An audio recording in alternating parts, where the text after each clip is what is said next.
So if you saw, the very first thing that I did there after the ref had started the match, I moved away from my opponent because I wiped my feet off on the mat. When you go to compete, if you are staying warm between your matches, your feet are going to sweat.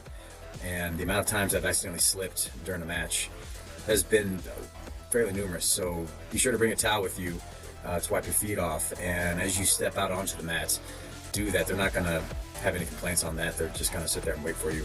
We want to make sure that we increase that coefficient of friction so we can be explosive.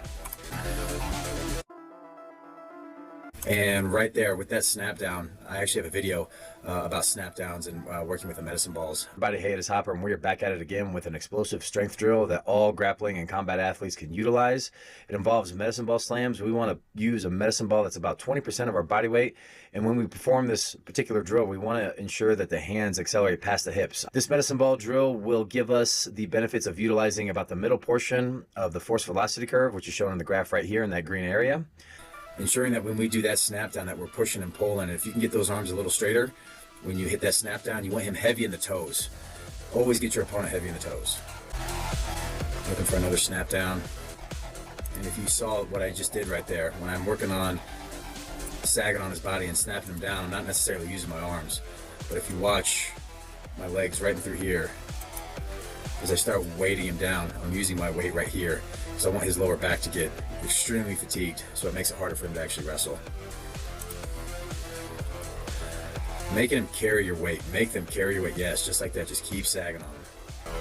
Let's look at that again. As he snapped me down a couple times, notice I shuffle my feet. When he snaps me, I go with it. Yeah? I don't want to walk. You don't want to go heel to toe. He shoots in right here, and we'll stop right about there. And I regularly practice drilling with my partner from behind and getting the lifts.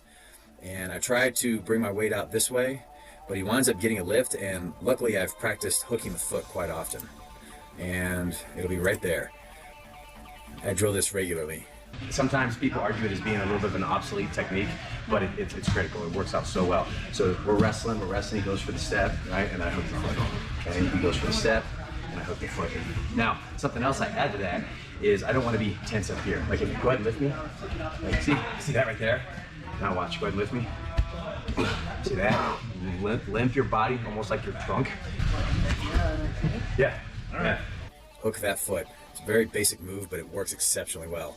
And notice he doesn't get the lift, and then I work on Granbying out of that move. Notice as I finish my Granby roll, I get up and attempt to push him back over, and I stay aggressive. I want to let him know that his offensive moves will not discourage me, and that I'm just going to mentally stay in it, and I stay stoic.